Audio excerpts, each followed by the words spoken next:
All right, guys, I am here live with Kyle Nelson, one of the top featherweights in Canada. Very impressive fights. I've been watching them today. You guys seen some of them. Can you tell some of my subscribers and some of the fans a little bit about your background and how you got into MMA? Yeah. So my name's Kyle the Monster Nelson. I'm from Huntsville, Ontario, Canada. And I actually, when I was young, I saw Rocky for the first time. That's kind of when I decided I wanted to be. Back then, it was just a boxer because I hadn't heard of MMA. But as soon as the first Ultimate Fighter came out, that's what this is what I'm going to do. So that's when I started training jiu-jitsu and kickboxing. And yeah, I did a little bit of amateur kickboxing, and then went into amateur MMA, and then turned pro in MMA. That's awesome. You know, a lot of people watched a movie, a lot of fighters, and you say Rocky. You know, I kind of first started getting into MMA when I seen Enter the Dragon. Never obviously competed at your level, but yeah, your kickboxing is just excellent. Your reflexes and everything. I mean, I can tell you've spent a lot of time in all facets. And you know, who do you want to see? Obviously, you're going to be in the UFC here soon. We're pushing. You know, you're going to get on that next time they go to Canada, I'm guessing. Who do you want your opponent to be? I would love to fight a fellow Canadian. There's a fellow featherweight Canadian, Jeremy Kennedy, and we were supposed to fight. He's been in the UFC, I think, for 4 fights now, but we were supposed to fight before he got in the UFC, and he pulled out of that fight. So I would love to settle that one. Yeah, I can see why you pulled out of it watching some of your fights. From the third fight with we were talking a little bit earlier about that transition from your back where you transitioned and threw a hook over the top and a body hook. I don't know if I remember anything quite like that from a guy standing where somebody has his back and then transitioning into the hook like that. Was there a specific, is that something you specifically trained in the gym? No. So that specific combination from that, I don't practice, like, it wasn't like a practiced out routine, but I do well kind of in that gray space, like kind of that space in between moves where you just break free, or somebody thinks they have something, and as soon as you break free, I kind of capitalize on the dead space there, and I find that's where I'm able to really do a lot of damage, where guys aren't quite as reacting as fast, or some of their fast twitch muscles aren't quite as fast, so I'm able to kind of hit them in moments where they don't think they're going to be hit. Well, I don't imagine that a lot of people have as good a fast twitch muscles that you do. I was commentating, we were watching a little bit of your fights on a video I posted on the channel.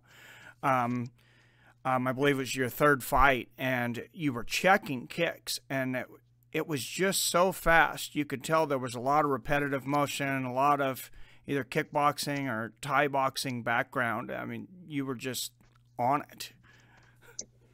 Yeah. I mean, I think with the leg kicks, I think it's easy to kind of separate who's done a lot of kickboxing or who's a high-level kickboxer from the kind of MMA kickboxers.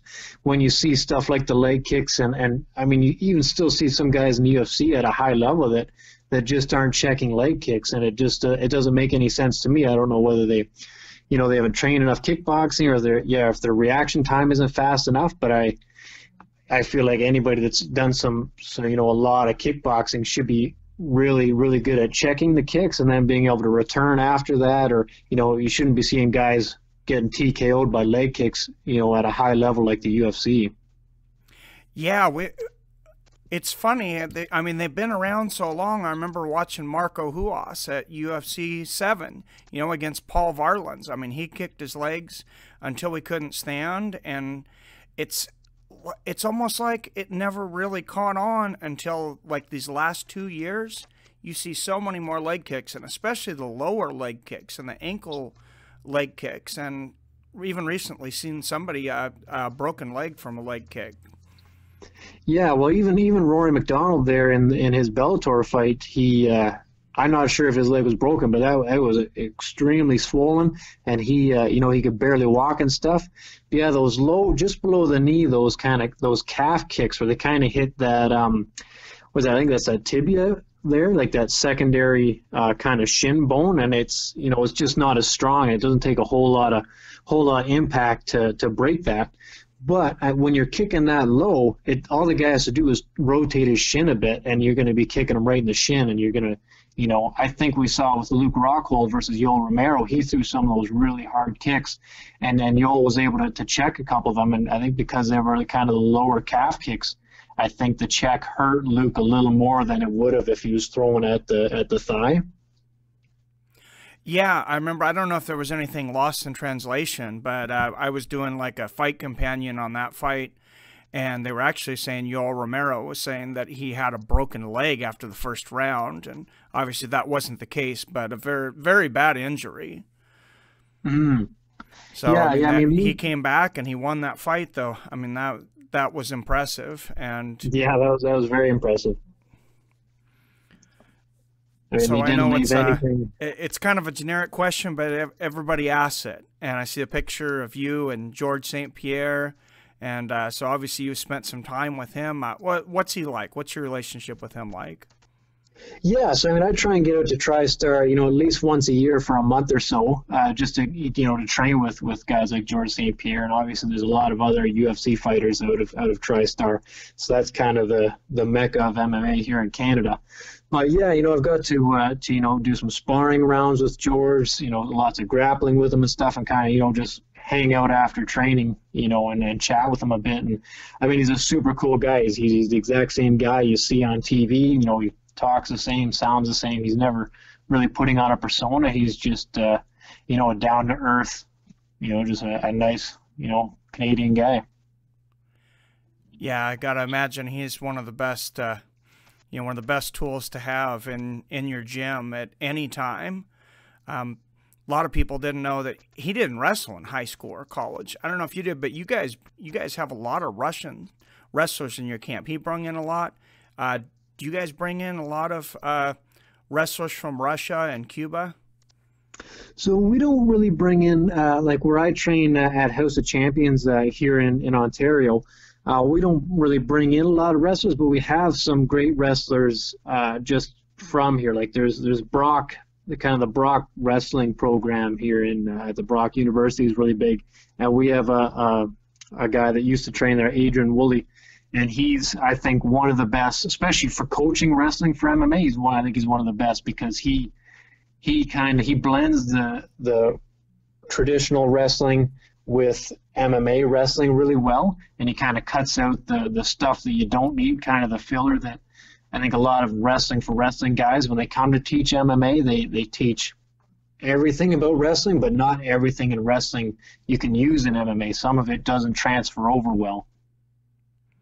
Yeah, you've seen a lot of that early on, of course, in the beginning of the UFC, like a guy named Dan Severn. Nobody could do anything against him on the ground, but it was a while before that evolution came along where wrestlers were really starting to finish guys and choke people and ground and pound. Yeah, and starting to cater their wrestling more towards MMA, like Khabib does now. He's got almost a perfect wrestling game plan for MMA, because not only does he wrestle guys, but he's active with the ground and pound stuff. It's not that boring, hold you down kind of lay and pray wrestling anymore. It's a super active, exciting, kind of ground and pound, but he's still controlling the opponent, and the opponent can't really do much. Yeah, absolutely. He's one of the guys. You hear a lot of, especially, there's mainstream uneducated fans at a lot of these events, and you'll hear the booing when they go to the ground. And when you seen that last Khabib's last fight, I believe against Edson Barbosa, that was just devastating. That was, there was no boos that I heard. That was, highly entertaining. So yeah, that was another level of MMA wrestling. Yeah, and so not only was that exciting, but I think also kind of the MMA fan base is still growing, especially the casual fans are still growing. with the sport, and they don't know a lot about jiu-jitsu and a lot of that stuff. So when they see guys on the ground, when they don't know what's going on, they just assume nothing's going on. But I think as the casual MMA base grows, they're starting to pick up little things like that. When Khabib kind of traps the arm, and everybody knows, oh geez, he's got both the arms trapped. Now he can really start hammering him with Khabib's own free arm and stuff. So, but I mean, with Khabib's pace too, it's hard to not love that kind of fight. Yeah, he's incredible.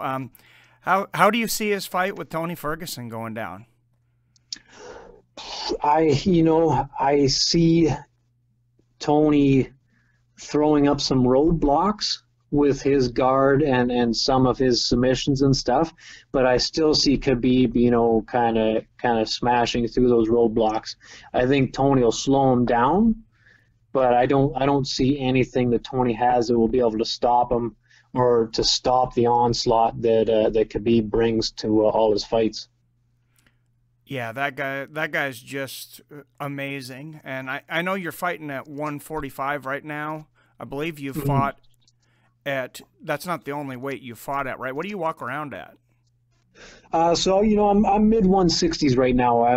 It depends. I have fought at 155, and I'll get a little bit heavier for that. But 145, I think, is the perfect weight class for me right now. We'll see what happens. The UFC is always going through, and some of the different commissions are always going through different kind of weight cutting guidelines and stuff. But as right now, 145, I think, is the perfect home for me. Okay.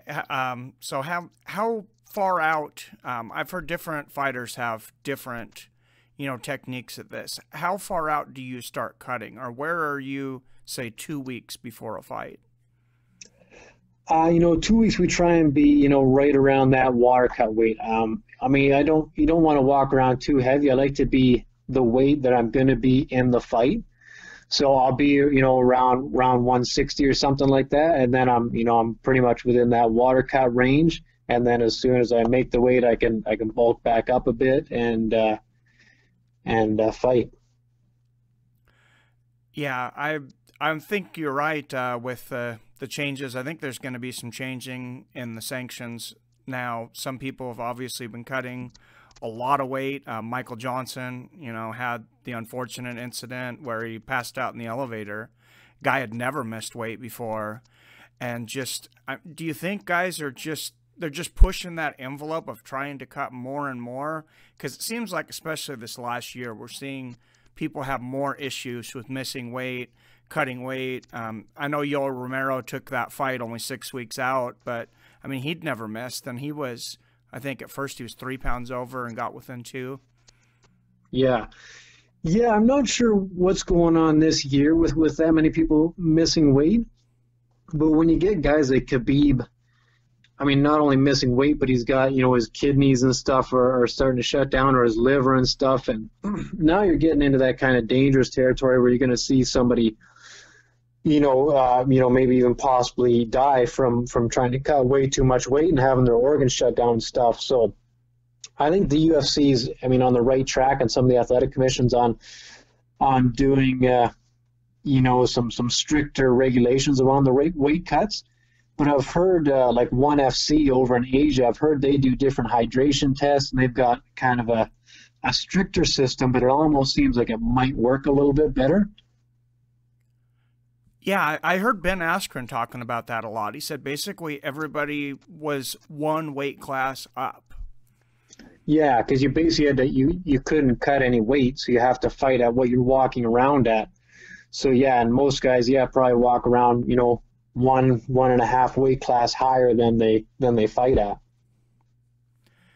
Yeah, I think, one of my main things is always, the safety of the fighters, and obviously, the pay of the fighters. I want to see these guys go on. You guys are out there risking your lives, not just in weight cutting, but in the cage and everything, and then transition into something great after MMA, excuse me. So yeah, I'd like to see something different with the weight cuts, if it helps. Is it the same rules there in Canada? Is it always day before weigh-ins?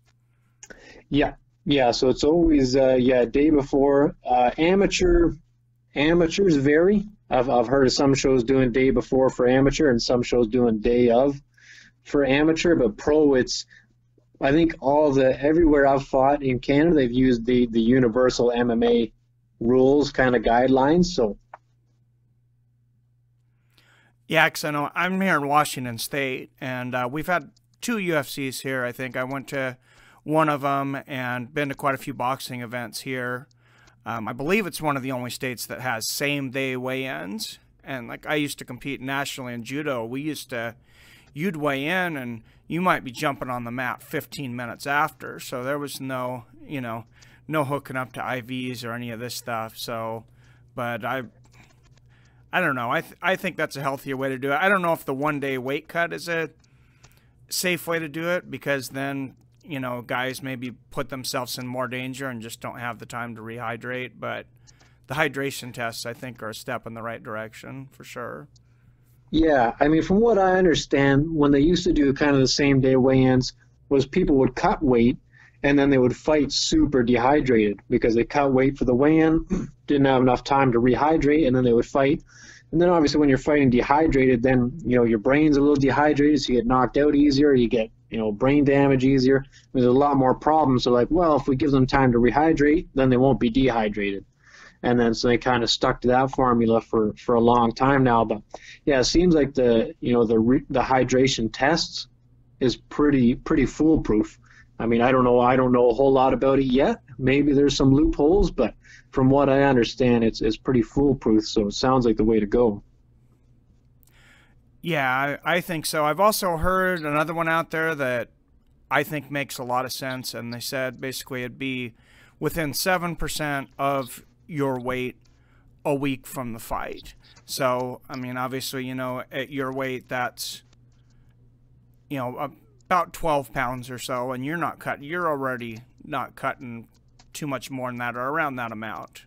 And you said about 2 weeks out. So that seems like a pretty healthy cut.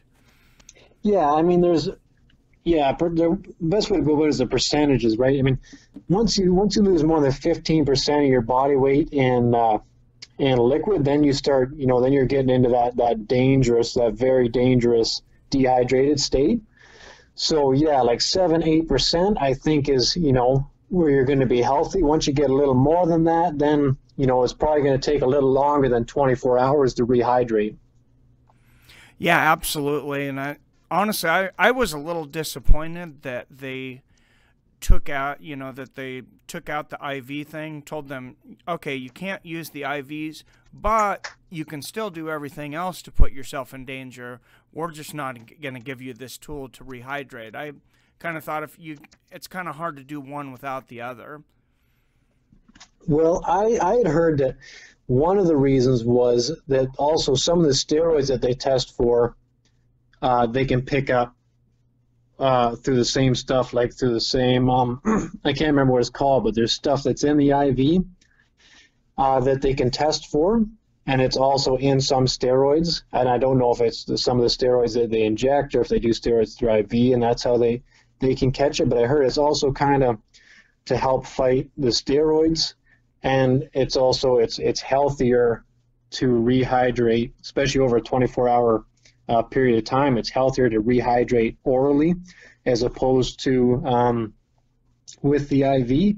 And there is some little there's some different complications that can go on with getting an IV. So I mean, some guys that are weighing in and they're going and getting an IV in the parking lot in their car, I mean, that's definitely not the safest way to go about it.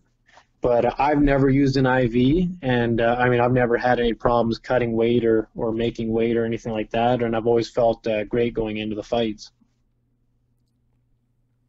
Well, that's good to know. Yeah, I mean, you always look fast out there. Like I said, you never look weak, and that kind of shows through. The other famous Canadian out there, Rory Macdonald, you think UFC made a mistake there? Yeah. I mean, I think Rory's a big star. I mean, it's not he doesn't do awesome, in interviews or in front of cameras or stuff. But I mean, when he's fighting, he fought like Robbie Lawler, and I mean, he's been in some some amazing fights, like fights, fight of the year awards, and I mean, and for what? I mean, what did what was it over? Was it over 100,000, or I don't know exactly what the discrepancy was, but I mean, I'm pretty sure the UFC is going to make they make millions off them. So is it that big of a deal if they pay them 750,000 instead of 150? I mean, I'm pretty sure they've still got a pretty big margin of profit on a guy like Rory Macdonald that they can afford to pay him a little bit more. Definitely. I honestly thought that was probably the biggest signing that Bellator's ever made, and maybe, the UFC's biggest mistake in letting a guy go, outside maybe Dan Henderson to Strikeforce, and then, of course, Dan came back. So, I mean, maybe we'll see Rory come back, but, yeah, he's definitely a beast. Yeah, and I think he's going to do big things for Bellator. I think he's going to do a big draw, especially Bellator doesn't really have a whole lot of Canadians, so I think that's going to bring a lot of the Canadian audience to Bellator. And, UFC doesn't have a big Canadian draw right now. I mean, George, we're not sure what's going on with George. Rory's out. I mean, we've got a couple, mid-level Canadian guys, but not any, no superstar guys. We don't really have any headliner Canadians right now, so I think they really should have held on to him. Yeah, I definitely agree, but a guy they need out there, I think, is Kyle the Monster Nelson. You could be the face of Canada. Somebody's got to do it, and I'm ready. Well, with that pressure on you, knock out Jeremy Kennedy in your first fight. And yeah, sounds good to me. That one more thing I take from that Joe Sellers fight, though, I think that I've never seen anybody else do. I'm watching before you got that triangle choke, and I'm watching usually the normal transition is you're going to spin around, and I believe if I'm looking at would have been to the right to take his back. And you go over to the left and transition a real slick triangle, and then you're throwing punches up from your back. I don't think I've ever seen anybody do that. Yeah, I was pretty excited. I knew I had the triangle locked in, and I knew he wasn't going to go anywhere, and I just wanted to, do a bit of damage before I finished the choke. Well, that was definitely very cool. Well, hey, thank you so much for being on the show. I wish you a lot of luck. Is there anything you want to say to fans out there, people that are listening to this YouTube show and podcast? Yeah, well, I mean, check me out on Facebook at Kyle the Monster Nelson. I'm on Instagram at Kyle_the_monster_Nelson, and I'm on Twitter at the__monster. And then, thanks a lot to you for having me on this show, and then thanks to my gyms that I train at, Muskoka Kickboxing, House of Champions, and Parabellum MMA, and then my sponsors that kind of, help to sustain me financially in between my fights. Moose Delaney's, Sheath Underwear, The Sport Lab, Revel Design, Fit Road app, Hyundai of Muskoka, Muskoka Reynolds, and Lakeside Contracting and Property Maintenance.